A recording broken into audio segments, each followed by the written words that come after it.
They sent the assassin through the airlock at the exact hour Professor Elias Cardenas always took his evening tea, because the Vexari were thorough about that sort of thing. The council had voted at the end of their work cycle. 6 of them, chitinous robes the color of dried blood, around a stone table polished by 1,000 small terminations. No debate, no noise. Only the slow lifting of mandibles and the soft tick of jeweled antennae brushing the recycled air.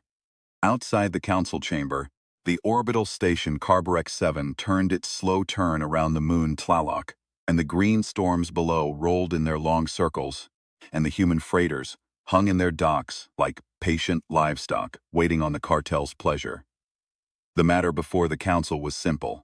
The old man would finish his formula in 3 days, perhaps 4.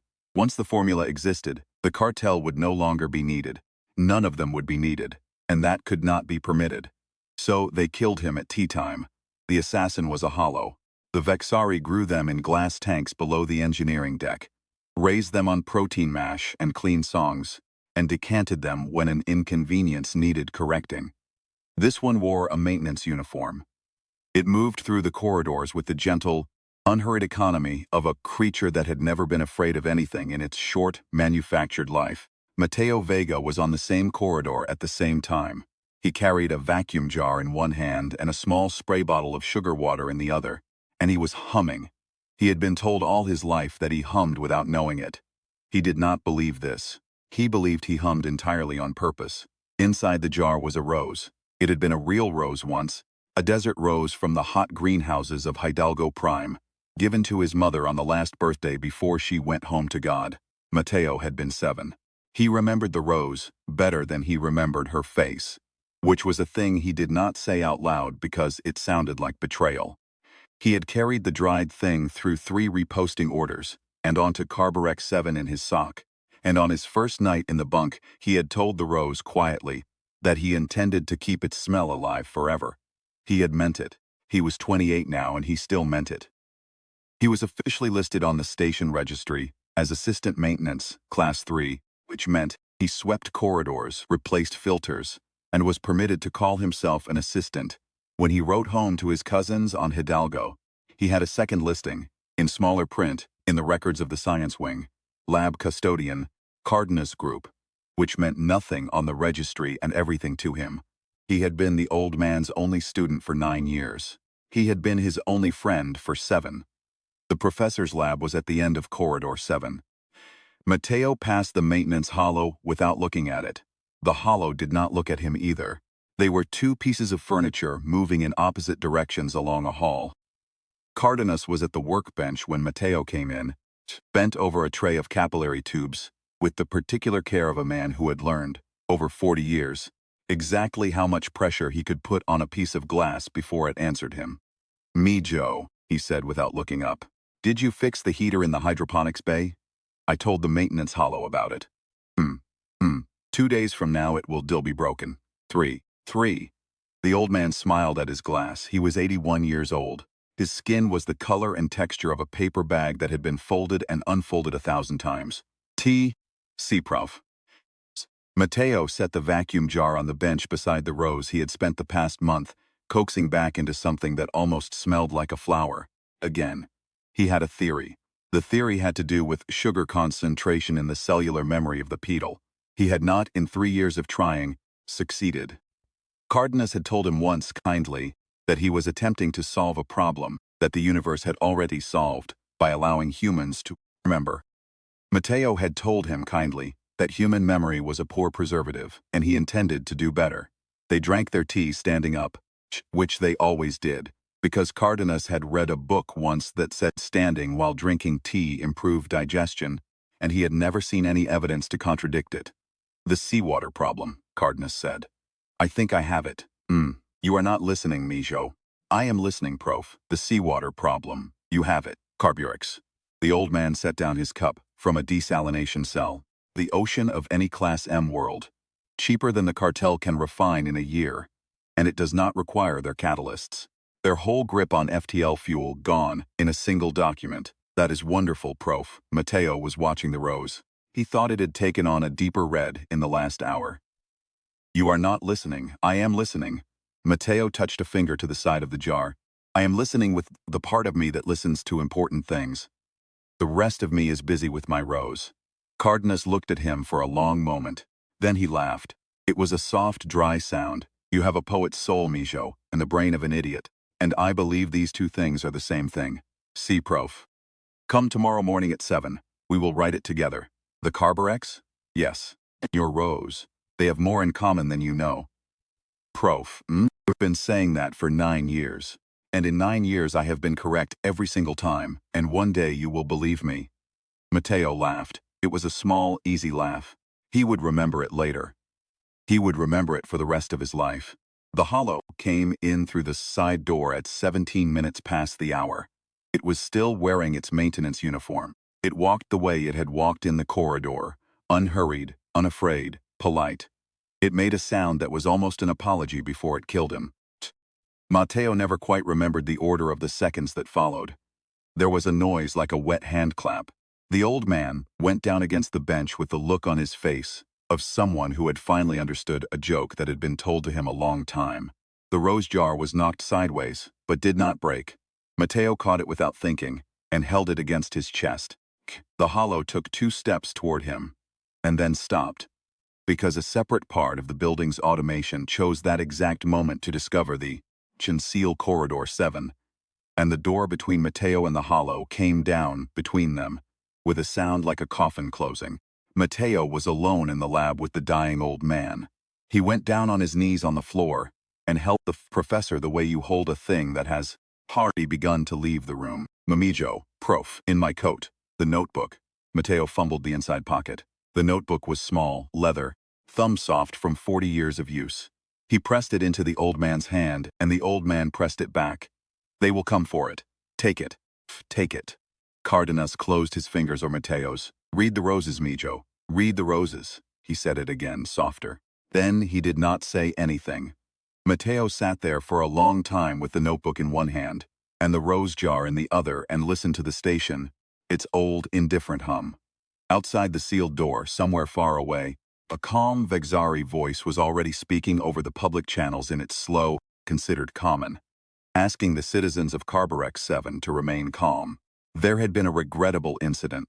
The cartel was in the process of locating a person of interest, a maintenance assistant by the name of Mateo Vega.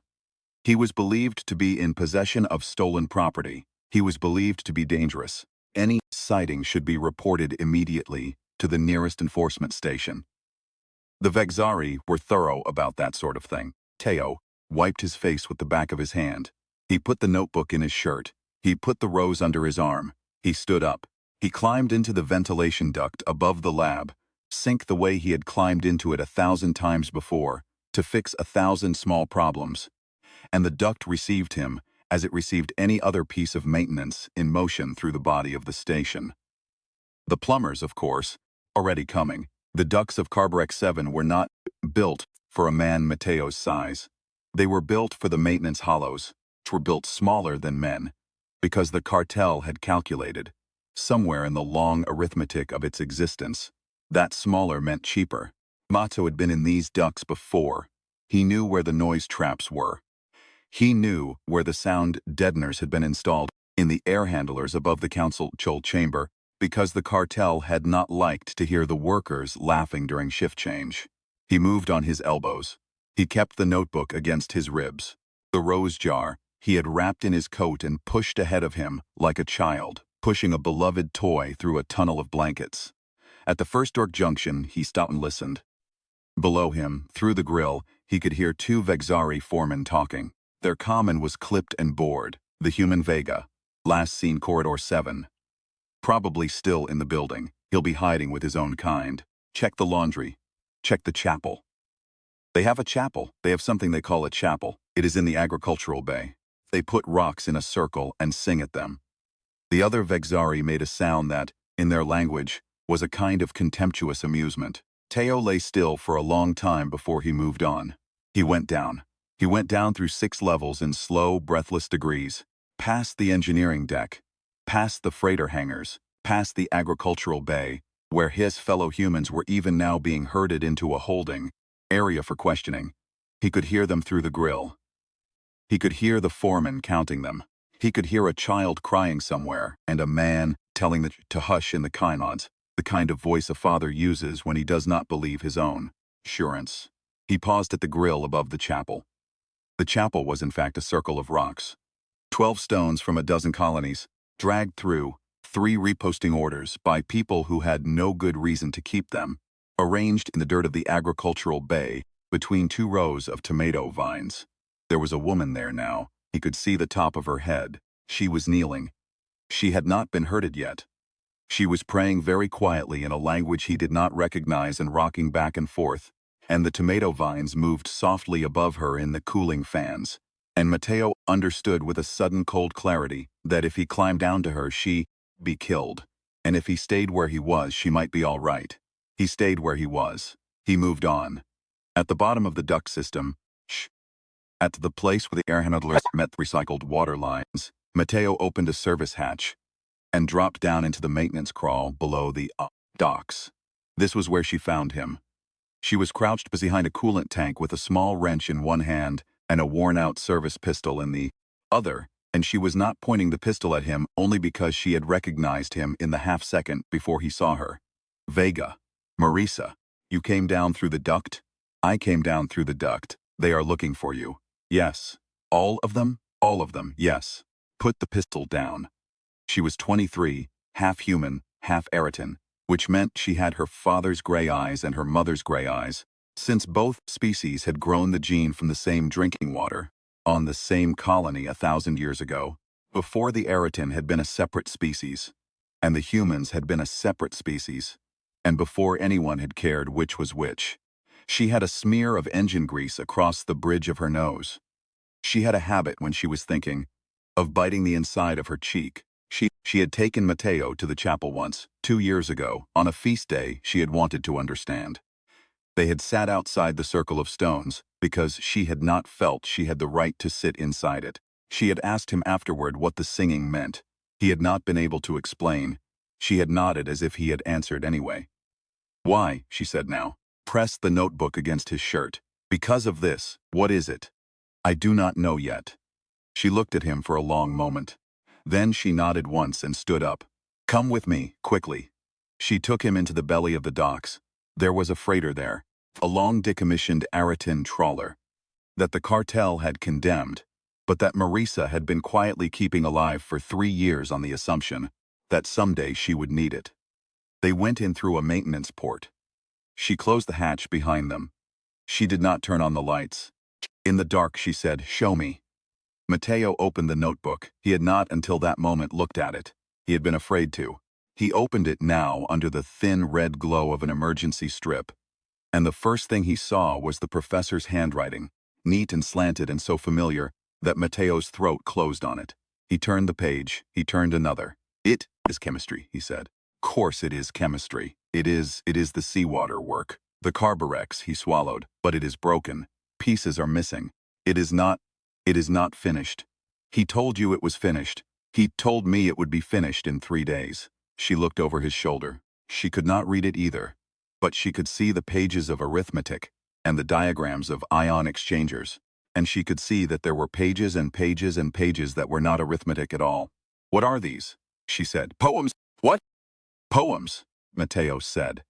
He had been helping me with my rose. He had been writing poems with me about preserving the rose. She stared at him.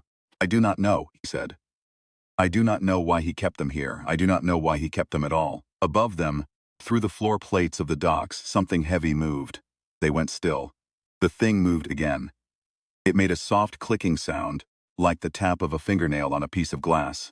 Then another sound, further away. Then another. Plumbers, Marisa whispered. Matteo had never seen a plumber. He had heard about them. Everyone on Carbrex 7 had heard about them. They were the hunter units the cartel used when they needed to clear a section. They moved through the pipework and the ducts and the conduits. They had 6 legs and a soft, almost apologetic carriage, and they killed without hurry. Matteo had heard a freighter pilot say once that the worst thing about them was the politeness. They did not roar. They did not threaten. They came around the corner, and they were simply there, looking at you. And then you were not there anymore. The clicking moved across the ceiling above them. Mateo and Marisa lay flat on the deck and did not breathe. The clicking paused directly above them. There was a long, considering silence in which Mateo could feel the heat of his own face against his own forearm. The clicking moved on. They lay there for another minute, then 5, then 10. When she finally moved, Marisa moved like someone who had been keeping rigor for a long time, and had only now remembered that her body existed. "They are sweeping the docks," she said. "They will be back. How long? An hour, maybe 2, then again. They will sweep until they find you. Can we leave? They have the lanes locked. Nothing flies in or out of Carburex 7 without their authorization. Not until they find you." Mateo nodded slowly. He looked down at the notebook in his lap. The red emergency light made the pages look like they were bleeding. "All right," he said. "All right, what?" "Right," he said. "Then I have to read the roses." She looked at him. "It is what he told me," Mateo said. "Before he died. He said to read the roses." "Vega." "What?" "You are talking, Shelf, I know." She looked at him a long time. Then she sat down beside him on the cold deck, and she put her shoulder against his shoulder, and she said, "Then read them." He read them. He read them through the small hours of what would have been morning if Carburex 7 had had a morning. He read through 3 sweeps of the plumbers above the deck. He read through Marisa's slow breathing as she slept beside him with her hand on the service pistol. He read while the rose in its vacuum jar sat on the floor between them with its small, stubborn smell. He read. First poem was about a rose at dawn. The petals were closed. The dew, the poem said, was a kind of forgetting.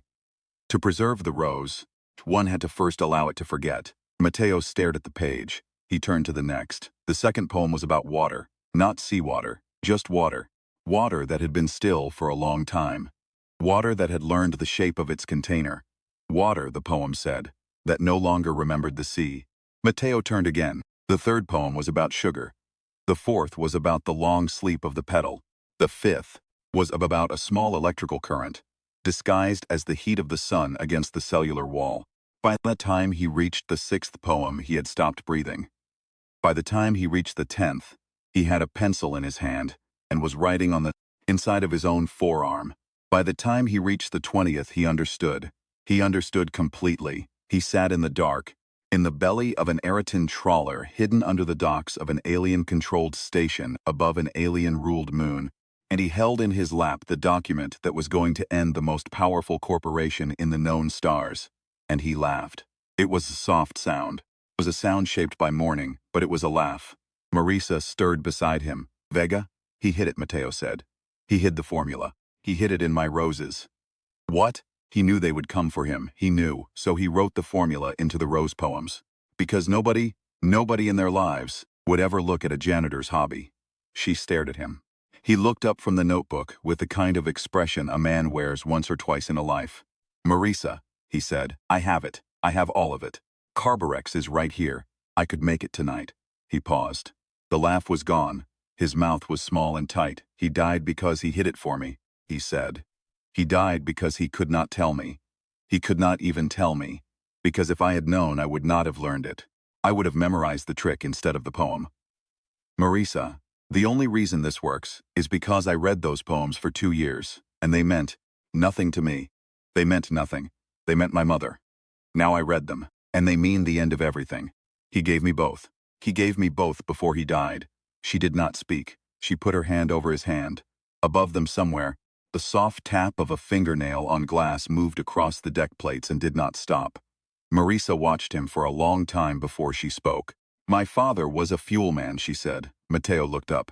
"Refinery shift, 3rd tier. Used to come home smelling like the cracking towers. He drank because he was tired, and he was tired because the cart set the prices 3 times what they should have been, and his shift was 3 times what it should have been. He died on the floor of a dispensary, owing 6 months' wages to the company store." She wiped her thumb across the cover of the notebook in Mateo's lap. "When you said no more cartel, Vega. When you said unstealable. That is what I was thinking about." "I am sorry, Marisa." "Do not be sorry. Be careful." She did not say anything else. She did not need to. He understood, in the way a man understands a thing he has been told without words, that he was not carrying this notebook for himself anymore, and that he had not been carrying it for himself for some time. He kept reading. He read until his eyes would not focus, and then he closed them. And he put his hand on the rose jar beside him, and he thought about the old man's face when the bench took him. He thought about it for a long time. He did not cry. He had decided, somewhere in the last hour, that he would not cry until the work was done. He kept that decision the way a man keeps a promise to a dead friend. They made it in the small hours. Marisa had a chemistry kit in the trawler. Old smuggler's stock, half-corroded but workable.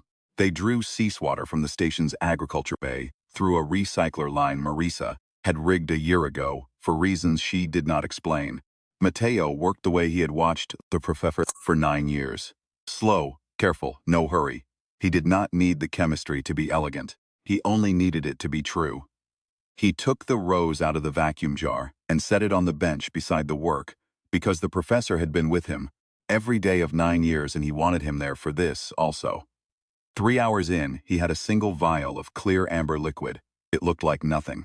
It smelled faintly of roses. He set the vial in the trawler's thruster intake. He sealed the chamber. He flicked the priming switch with the back of his thumb. The thruster lit. It lit cold. It lit clean. It lit on a single thimble of seawater that had been cooked. In 3 hours, in the back of a derelict freighter, by a man whose official job title was assistant maintenance. Marisa stared at the readout, then at Mateo, then at the readout again. "How long does it burn?" she said. 3 days, per vial. 3 days, per vial. She sat down on the deck. "They will kill us for this. They will kill us anyway." She did not argue. She did not in fact say anything for a long time. She looked at the vial. She looked at the thruster. She looked at Mateo. She looked at the rose. "What do you want to do, Vega?" It was not a small question. They both heard the size of it.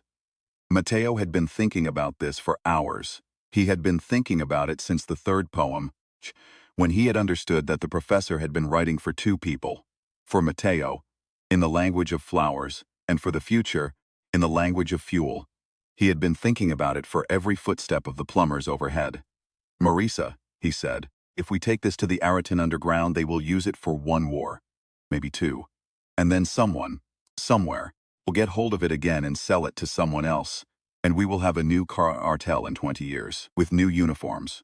Yes, do not want to make a new cartel. What do you want?" He looked at the vial, he looked at the rose, he looked at the notebook. "I want everyone to have it," he said. "I want every grandmother on every colony to have it. I want every drunk pilot and every grease monkey in every grease bay. I want it to be unstealable because there is nothing left to steal." She nodded slowly. "How?" "The old broadcast array. Vega, that is on the command deck."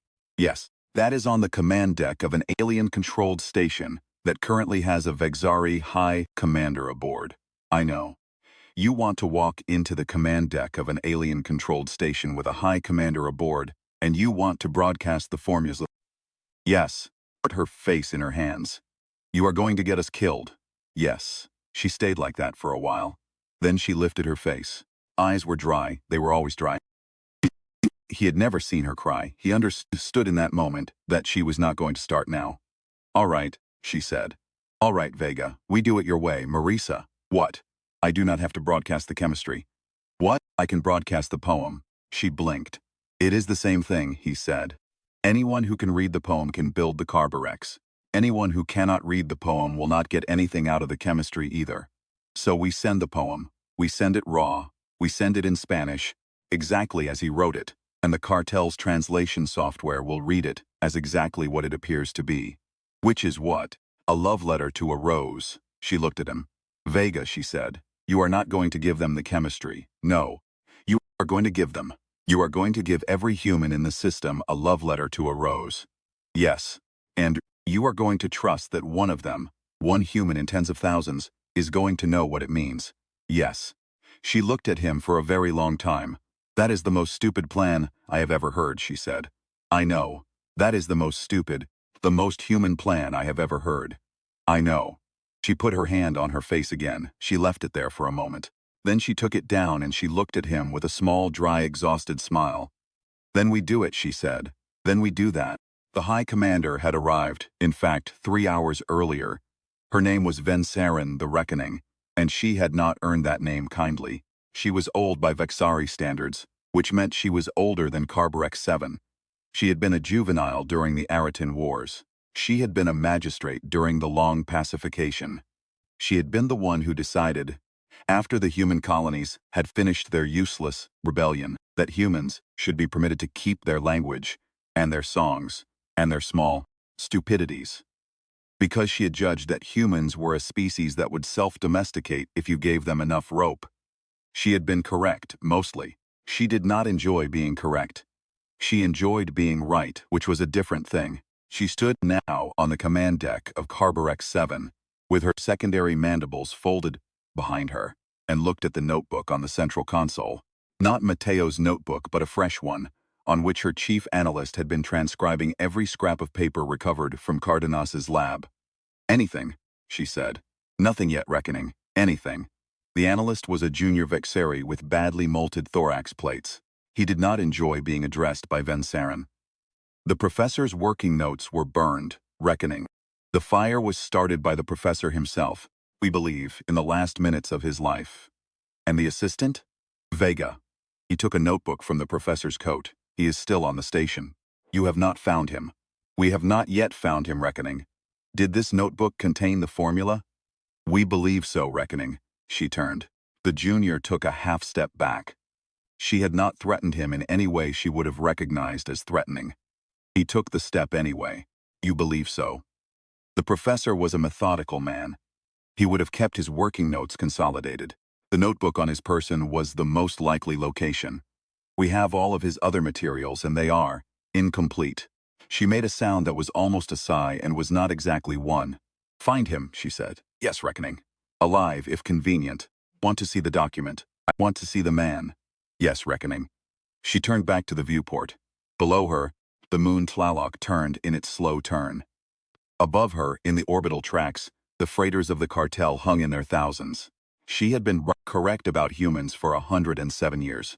She did not, on principle, intend to begin being incorrect today. Mateo went up through the ducts. He went up the way he had come down, in slow, breathless degrees, with the rose against his chest and the notebook in his shirt and a small carbon fiber pry bar tied to his thigh. Marisa went up the service ladders below the docks. They had agreed on a meeting time at the third-tier comms relay. They had agreed on a fallback. They had not agreed on a third fallback. Because they had both understood, without saying it, that there would not be a third. He was halfway up when the plumber found him. It came around a bend in the duct, with the small, polite carriage he had been warned about. Its eye cluster swiveled toward him. It made the soft tapping sound of a fingernail on glass. He had time in that moment for one thought. The thought was, my mother loved this rose. He came up off the floor of the duct with the pry bar in both hands, and he brought it down on the plumber. A cluster with every ounce of weight a small man could throw downward in a confined space. And the eye cluster went dark, and the plumber went briefly, beautifully confused, and Mateo went past it into the higher duct before it had reoriented. He kept moving. His hands were shaking. His mouth tasted like copper. He kept moving. He met Marisa at the relay. She had a bloody lip. She did not explain it. She had already keyed the broadcast hardware. She had already loaded the array with the file Mateo had given her. A flat, untranslated copy of every poem in the professor's notebook, in the order in which Cardenas had written them. Now, she said. Now. She pressed the key. The broadcast went out. Then they went up together through the last service shaft, and they came out onto the command deck. Access corridor, and the corridor was empty. It should not have been empty. They had time to register the wrongness of it for exactly 2 seconds. Then the Vexari came in behind them. They did not fight, because there were 6 of them, and because 2 were Vexari enforcers in full plate, because Marisa had a bad leg from the climb, and Mateo had already used the last of his strength on the plumber, and because the lead enforcer simply raised a hand and said, in flawless, almost gentle common, the reckoning is waiting. So they walked. The command deck of Carburex 7 was a long, low room with a curved viewport along its full length, and the viewport looked out over Tlaloc and the dock belt and the great half-darkness beyond.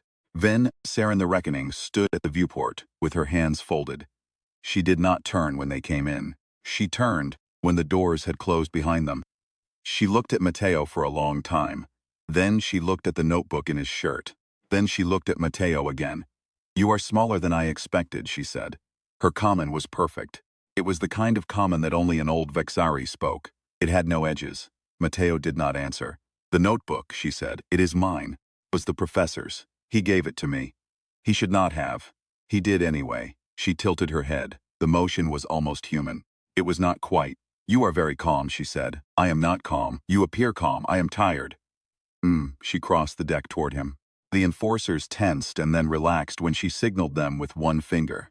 She stopped a meter in front of him. She was, he saw now, taller than him by half a head. Her plates were dull, scarred, beautiful.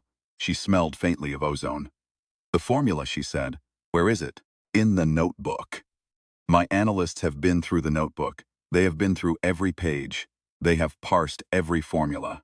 Is nothing there that we did not already have? There are notes. There are diagrams. There are pages of poetry." She paused. "Poetry, Mr. Vega." "Yes." "About flowers." "Yes." "My senior analyst spent 4 hours on the poems. He concluded that they are unrelated to the work. He concluded that your professor was a sentimental old man who indulged his assistant's hobbies." "Your senior analyst is correct." She looked at him. "He is correct," Matteo said again. "About what he was capable of seeing, yes." Van Saren was very still. The Vexari could be very still when they wished to be. They had a stillness humans did not have. "You are telling me," she said, "that the formula is in the poetry. I am not telling you that. You are implying it. I am not implying anything. I am tired. May I sit down?" She did not move. He sat down anyway, on the floor of the command deck of an alien-controlled station, with his back against the leg of the central console, and he set the rose jar beside him on the deck. The rose looked unwell. It had been a long day for the rose. Marisa was standing very straight. Her eyes were on Van Saren. "Marisa," Matteo said quietly, "you bring me the rose?" She brought him the rose. "Mr. Vega," Van Saren said. "I am thinking," he said. "What are you thinking?" He looked up at her. "I am thinking that your people studied our language for 200 years. That is correct. I am thinking that you learned all our dialects. Correct. I am thinking that you have software that can translate English or Spanish or Mandarin or Xhosa into any tongue in the known catalog with 100% accuracy. Correct. I am thinking that you can read everything we write. Correct. He nodded slowly. You can read what we say, he said. You never learn to read what we don't. The enforcers shifted. Van Saren did not. She was watching him very carefully now. Explain. A poem is two things at once, Matteo said. One on the surface, one underneath. The surface is for everyone. The underneath is for the people who already know. That is a curious claim. It is not a claim, it is how it works. Show me, he laughed once. It was a small, broken sound. He picked up the rose jar in both hands. He held it up against the viewport so the light of Tlaloc came through it. Petals of his mother's rose, dried and recoaxed for 9 years, were almost black in the light. A rose at dawn, he said. Petals closed. Dew, the poem says, is a kind of forgetting. This is the first poem. Yes, tell me what it means. It means cool water to 2 degrees above freezing. Hold it there. Allow the dissolved salts to fall out of solution. Allow the water to forget it was once the sea. Van Saren went very still. The second poem, Matteo said. Water that has been still for a long time. Water that has learned the shape of its container. Mr. Vega. Settle the water in a non-reactive line chamber for 48 hours. Allow the trace metals to bond to the lining. The water learns the shape. Mr. Vega, stop. The third poem is sugar. The fourth is the long sleep of the petal. The fifth is the heat of the sun against the cellular wall, which is a low amperage electrical current applied across the chamber for 19 minutes. The sixth is about a bee. B is the catalyst. The catalyst is Mr. Vega. She had moved. She was a meter closer than she had been. Her enforcers had their weapons up. He had not heard her move at all. Are you going to kill me? He said. I am considering it. Don't. Why? Because I have already broadcast it. She froze. What? I broadcast it before I came up here. Marisa rigged the relay, the third-tier relay. We sent it on every band. Every receiver in range, 46 minutes ago. You are lying, check. She did not check. She did not have to. The junior analyst was already coming through the door behind the enforcers, with a tablet in his hand and a look on his face that the Vexari did not generally permit themselves to wear in public. Reckoning, I know. Reckoning, the relay broadcast a transmission, 46 minutes ago. Did omnidirectional. I know. Reckoning, the transmission was a poem, yes. A poem about a rose. We have analyzed it. There is no chemistry in it. There is everything in it, Van Saren said quietly. He has told us so. The junior went silent. Teo set the rose jar back down on the deck. You did not transmit the formula, Van Saren said. I transmitted the poem to whom? To everyone. Every human station within 40 light hours, every freighter, every relay. They will not understand it. Most of them will not. Some of them will. One of them will, that is all it takes. You broadcast a poem about a flower, yes. To 100,000 humans, yes. And you believe that one of them will know what it means. I do not believe it. I know it. She looked at him. He looked back at her. He was very tired now. He could feel the floor of the command deck under his thighs, and the cold of the metal coming up through his pants, and the small steady hum of the rose jar's vacuum seal at his elbow. Why, she said. Why are you so sure? He thought about that for a moment. Because my mother grew roses, he said. And so did her mother. And so did her mother's mother. And there is a grandmother on Hidalgo Prime tonight who is listening to her radio. And she heard a poem about a rose, and she heard the long sleep of the petal. And she knows exactly what that means, because she has been putting her own roses to sleep every winter of her 78 years. She will not need to understand the chemistry. She will understand the rose. And she will tell her son, who works on a refinery, and he will run the experiment in his lunch hour, because he loves her, and because everyone on his crew is sick of paying your prices.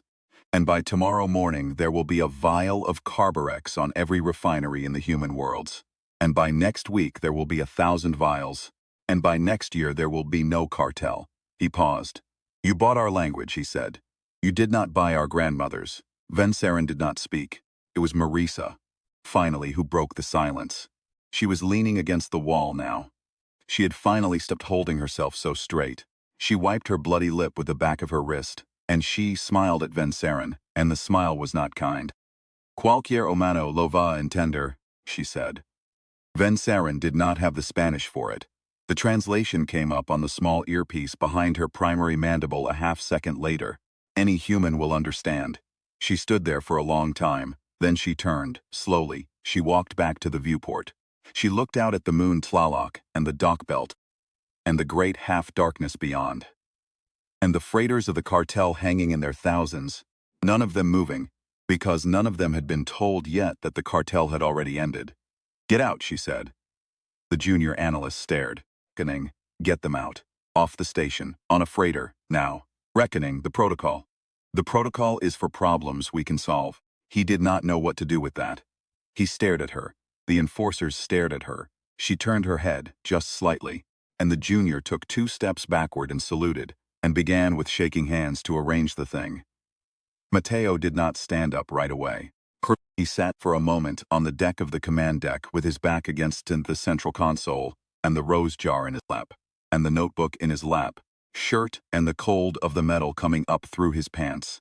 And he looked at the back of Van Saren the Reckoning, who had been correct about humans for 107 years. Reckoning, he said. She did not turn. What? Professor was the kindest man I ever knew. She did not move. I thought you should know that, he said. She made a sound. It was small. It was not quite anything. It was perhaps an acknowledgement. He stood up. He held the rose jar against his chest. He went to Marisa and put his shoulder under her arm. They walked together toward the door. They did not look back. They put them on a freighter. They put them on a freighter, and they let them go.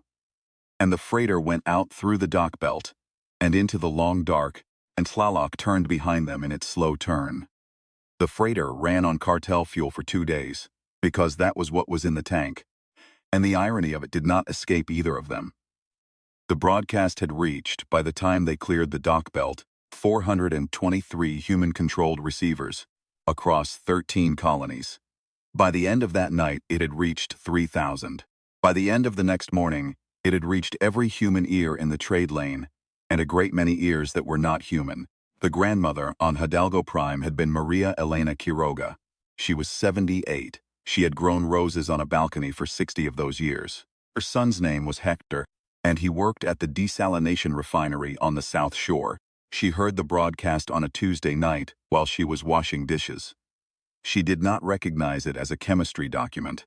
She recognized it as a love letter to a rose she called her son. "Hector," she said, "there is a song on the radio about my flowers. Mama, it is the long sleep of the petal, Hector. They are telling you the long sleep of the petal." "Mama, what?" "They are telling you, Hector. Listen." Hector listened. Hector wrote it down. Hector took it to the refinery on his lunch hour, and he ran a vial through a cracked beaker and a borrowed coil, and the vial burned cold and clean for 3 days.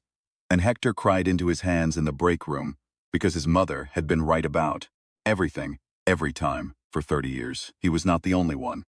On a freighter halfway to the outer belt, a pilot named Yusuf Bekel heard the broadcast on his secondary feed. His grandmother had grown roses in a window box on Addis. He did not put it together for 40 hours. When he did, he docked at the nearest free port and walked into the harbor master's office and refused to leave until they let him use the long-range comms. On a desalination platform off the coast of the Vera Cruz colony, an old woman who had been growing roses in coffee cans for half a century heard the broadcast on her kitchen radio and said, out loud to no one, in the empty room, "Pues claro, hijo. Of course, son, of course." A school teacher on Kepler Heights heard the broadcast over the morning announcement loop. She had grown up keeping roses for her grandfather, who had been a chemist. She copied the poem into her lesson plan because she had liked the line about the dew. Cousin worked at the Colonial Refinery. By Thursday, her cousin was running cold cycle tests in a back lab on a beaker of seawater and an old electrical coil. By Friday, her cousin was no longer her cousin's secret. In a freighter berth on the moon Asuncion, a mechanic named Tomas Okafor heard the broadcast through a broken receiver and laughed until his coffee went cold. He had grown roses with his mother as a boy. He understood the third stanza before he had finished his second cup. He spent the rest of the night writing the chemistry on the back of a fuel manifest, and he was not the only one in his bay doing it. And when his foreman came in at dawn and asked him what he was doing, Tomas looked up and grinned and said, "Foreman, I am cooking your retirement." The cartel tried, in the first week, to suppress the broadcast. They jammed the frequencies. They confiscated radios. They issued statements claiming the transmission was a hoax, that the chemistry was unsound, that anyone attempting the synthesis would be arrested for industrial sabotage. The statements were issued in common, in Vexari trade, formal Araton. They were not issued in any human language that had ever held a poem. By the end of the week, every refinery on Hidalgo Prime was running Carburex. By the end of the month, every human colony in the trade lane was running Carburex.